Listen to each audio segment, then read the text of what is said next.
Saludos amigos, hoy les traigo un documental muy interesante realizado en 1996 por la Iglesia de las Ciencias Herméticas o la Ordo Templi Astarte. Es narrado por Carroll, Runyon, mago ceremonial y máster en artes en antropología y miembro fundador de la O.T.A. Runyon es muy preciso en sus explicaciones del ritual salomónico. Sus descripciones se ajustan a las claves mayores y menores de Salomón, así como a su advertencia de hacer contacto con un ángel antes de comenzar a practicar las artes oscuras. Carroll Runyon dice: descubra la verdad científica y la validez psicológica detrás de la forma única y poderosa de chamanismo de nuestra propia cultura. Experimente el misterio y el poder transformador de la magia de Salomón. Descubra cómo se redescubrieron los secretos olvidados de la magia. Aprenda la verdad de los ángeles y demonios. Vea operaciones del templo realizadas por adeptos mágicos.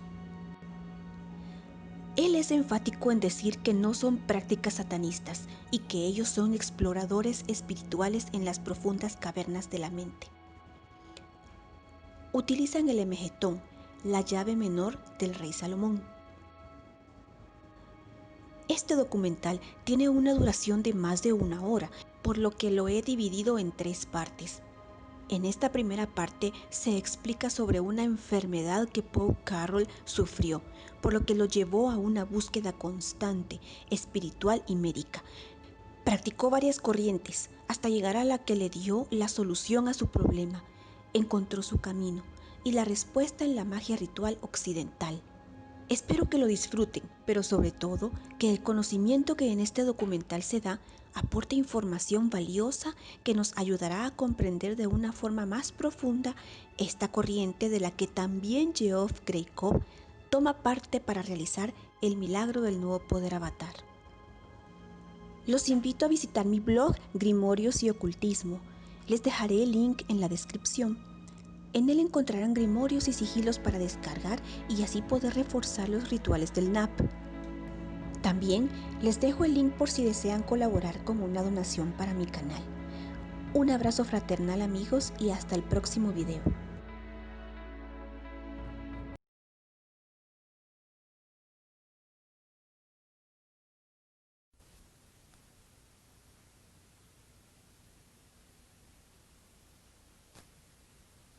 The magical rituals demonstrated in this video are performed by practicing magicians, not professional actors.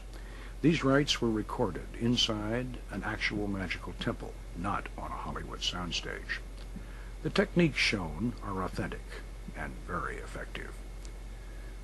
Viewers are warned against casual experimentation with these methods. Mind-altering substances should never be used in connection with this practice. Only mature persons in good mental and physical health should undertake these activities.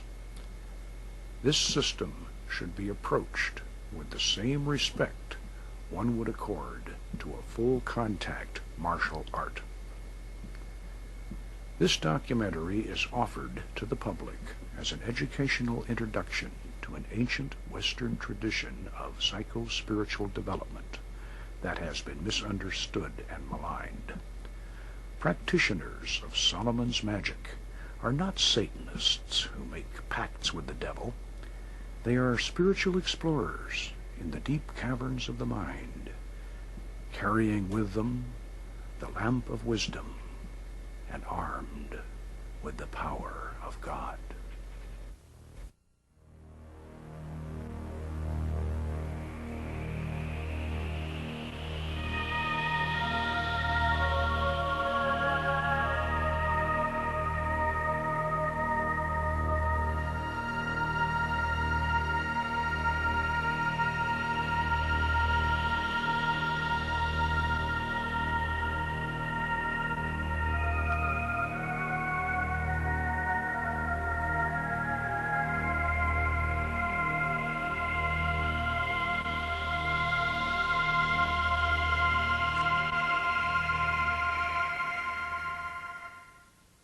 These be the 72 mighty kings and princes which King Solomon commanded into a vessel of brass, together with their legions.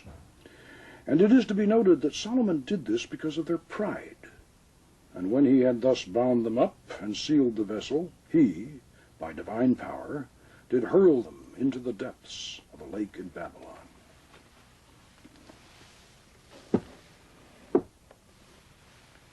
I'm Poke Runyon. I'm a cultural anthropologist and a ceremonial magician. For the past 25 years, I've been studying and practicing our own culture's unique and powerful form of shamanism, while other anthropologists have completely ignored it. I've been fortunate enough to rediscover and reconstruct the actual techniques of ancient Western ceremonial magic. In this video documentary, we're going to take you along on an expedition to a strange world, in many ways more mysterious than the upper reaches of the Amazon, but a lot closer to home. For the very first time, we're going to show you the actual methods by which wizards and warlocks of olden times invoked holy angels and evoked lesser spirits to visible appearance and even had conversations with them. What you're going to see is real. These techniques are just as effective today as they were 1,000 years ago. These methods have nothing to do with mind-altering drugs, and you don't even need any special psychic talent. These are the secrets of a lost art that anyone with imagination and determination can master. My personal magical adventure started back in 1969. At that time, I was a reclusive bachelor eking out a living writing pulp fiction for paperbacks and men's magazines. After years of pounding a typewriter while chain smoking and constantly drinking coffee, my chronic indigestion finally turned into gut-wrenching stomach pains. The condition was misdiagnosed as an ulcer. Now, at that time, ulcers were thought to be psychosomatic, so being a macho former Green Beret, I wasn't about to become Casper and have to eat milquetoast. No sissy neurotic disease like an ulcer was going to change my lifestyle. So I set out to heal myself through mastering self-hypnosis. In desperation, I learned the art quickly and was able to suppress the pain. But then it would come back, and it would be even worse.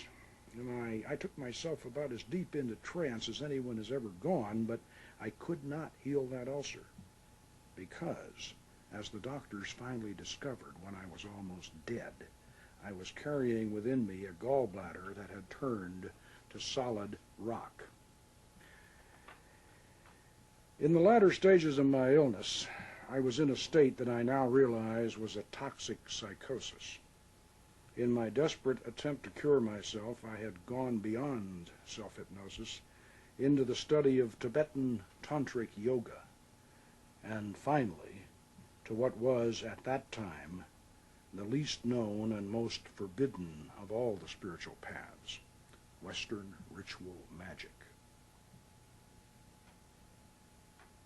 I had been studying books about Western ceremonial magic, and even the old grimoires themselves, the medieval Key of Solomon, and the more notorious Goetia of the Lemegeton, the so-called Lesser Key, which catalogued and described the 72 genii of the Arabian Nights that old King Solomon had imprisoned in a fabulous brass vessel.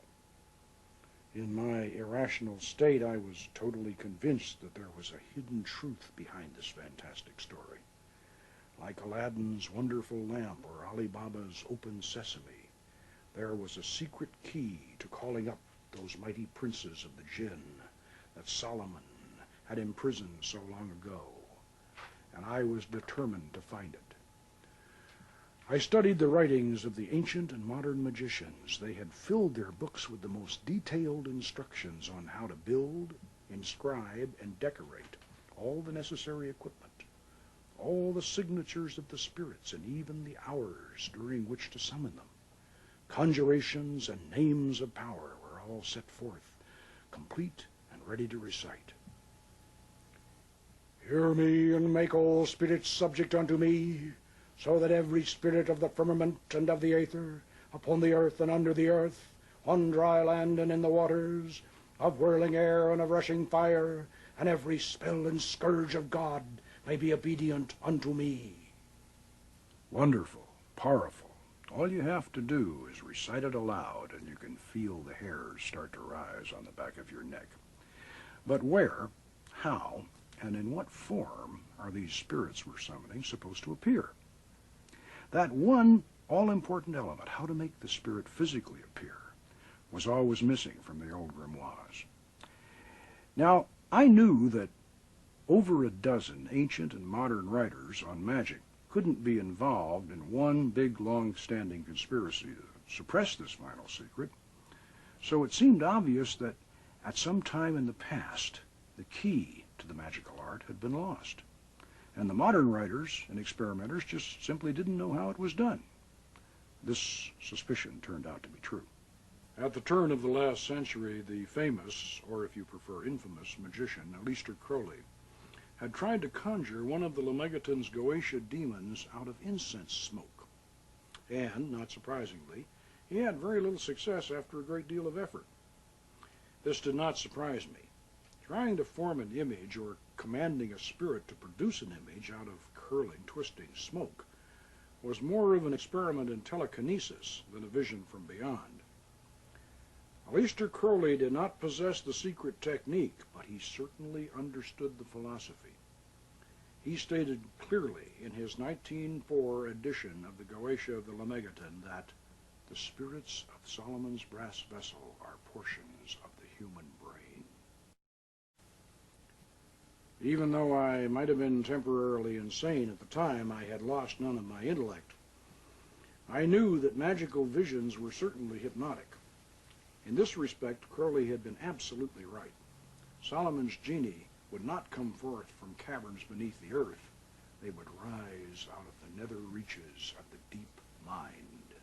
I noticed that the sigils of the Lemegeton's Goetia spirits were very similar to the vevés of Caribbean voodoo. I had done extensive research on voodoo for one of my adventure novels published in 1967. I knew the voodoo trance, wherein the participant becomes possessed by the spirit, was known to be hypnotic.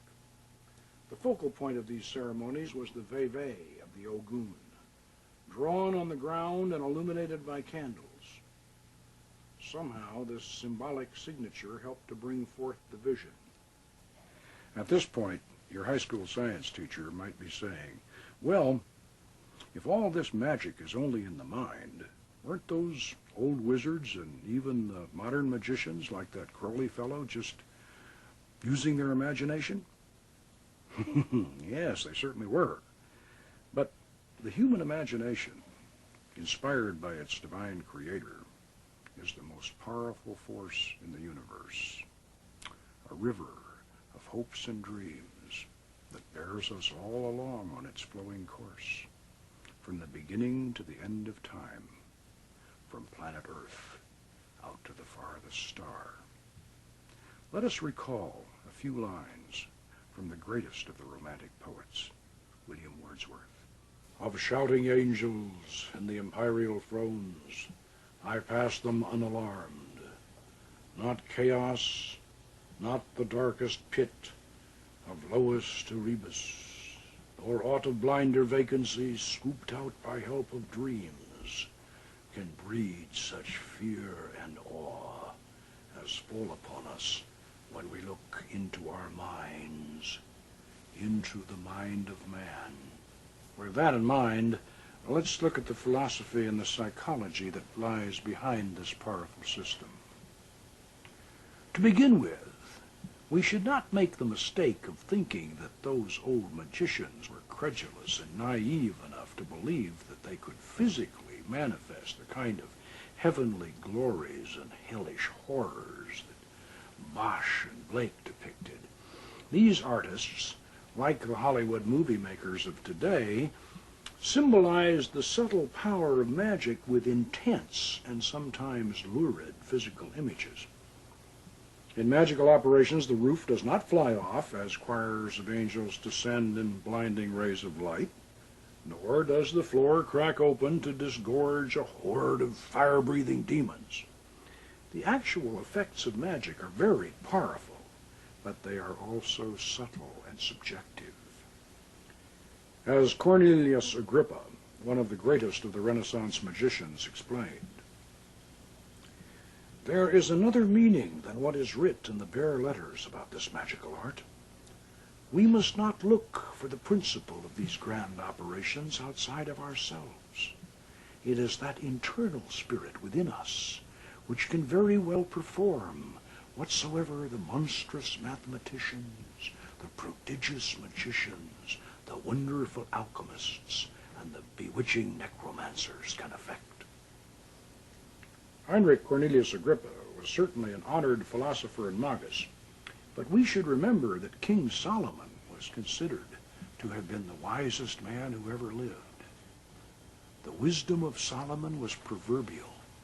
Therefore, we should not be surprised to discover that Solomon's art of magic was actually an ancient system of psychology. But before we assume that the spirits of our brass vessel are merely a collection of private individual fantasies and yearnings, we must remember that the ancient philosopher known as Hermes Trismegistus, called thrice greatest Hermes, declared in his famous emerald tablet, "True it is, without falsehood, certain and most true, that that which is above is like to that which is below, and that which is below is like to that which is above, to accomplish the miracles of one thing." Based upon this profound revelation, the Magi of classical times, the later medieval sorcerers, and the Renaissance magicians believed that the human mind was a miniature functioning model of the vast universe itself. The greater universe could be manipulated by magical operations within the personal sphere. Hermes Trismegistus had even gone so far as to suggest that in days of old men had created their own lesser gods. An ancient, outmoded, superstitious belief, your high school science teacher might say. Well, ancient, yes, but hardly obsolete. After 2,000 years, this strange statement by the original founder of Hermetic philosophy was finally explained in modern terms by the eminent psychologist Carl Gustav Jung. In the 1920s, Jung presented his revolutionary theory that beneath and beyond the personal subconscious mind, there flowed a vast, deep sea of dream images and forgotten lore. He referred to this as the collective unconscious. This mysterious psychic ocean was not the exclusive property of any individual human being. It was a dimension shared by all of us. Here one might discover the great archetypes of mythology, the heroes, the beautiful courtesans, the martyred saints, and the monstrous villains of our past. Here were the mysterious man-created gods which Hermes Trismegistus had written about so long ago. And here were the demons of King Solomon's brass vessel. Jung's famous colleague, Sigmund Freud, was quick to realize the significance of what Jung had discovered, or rediscovered, and Freud was horrified by it. "Carl," he whispered, "you must not present this theory to the public, for if you do, you will release a black flood of occultism."